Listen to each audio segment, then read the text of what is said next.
দক্ষিণ কোরিয়ার ইতিহাসে প্রথমবারের মতো বর্তমান কোনো প্রেসিডেন্টের বিরুদ্ধে গ্রেপ্তারি পরোয়ানা জারি করা হলো। সামরিক আইন জারির বিতর্কিত সিদ্ধান্তের কারণে অভিশংসিত ও বরখাস্ত হওয়া প্রেসিডেন্ট ইউন সুক ইয়োল এখন নতুন এক রাজনৈতিক সংকটের মুখে। মঙ্গলবার সিওল ওয়েস্টার্ন ডিস্ট্রিক্ট কোর্ট তার বিরুদ্ধে গ্রেপ্তারি পরোয়ানা অনুমোদন করেছে। উচ্চপদস্থ কর্মকর্তাদের দুর্নীতি তদন্তে নিয়োজিত সংস্থা the corruption investigation office for the high ranking officials জানিয়েছে, ইউনের বিতর্কিত সামরিক আইন ঘোষণার বিষয়টি রাষ্ট্রদ্রোহের পর্যায়ে পড়ে।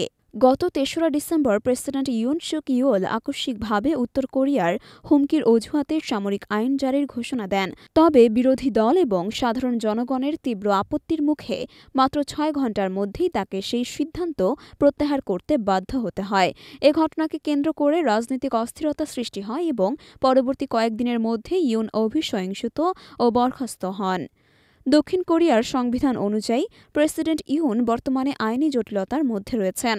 অভিশংসিত হওয়ার কারণে তার নির্বাহী ক্ষমতা কেড়ে নেওয়া হয়েছে। তবে সাংবিধানিক আদালত তার ভাগ্য নির্ধারণ না করা পর্যন্ত তিনি প্রেসিডেন্ট পদে থেকে যাবেন। এ অবস্থায় দেশের দায়িত্বভার ভারপ্রাপ্ত প্রেসিডেন্টের হাতে রয়েছে। সিআইওর অনুরোধে আদালত ইউনিয়নের বিরুদ্ধে গ্রেপ্তারি পরোয়ানা জারি করেছে, যা ৬ জানুয়ারি পর্যন্ত কার্যকর থাকবে। স্থানীয় গণমাধ্যমের খবর অনুযায়ী তাকে সিউল ডিটেনশন সেন্টারে আটকে রাখা হতে পারে।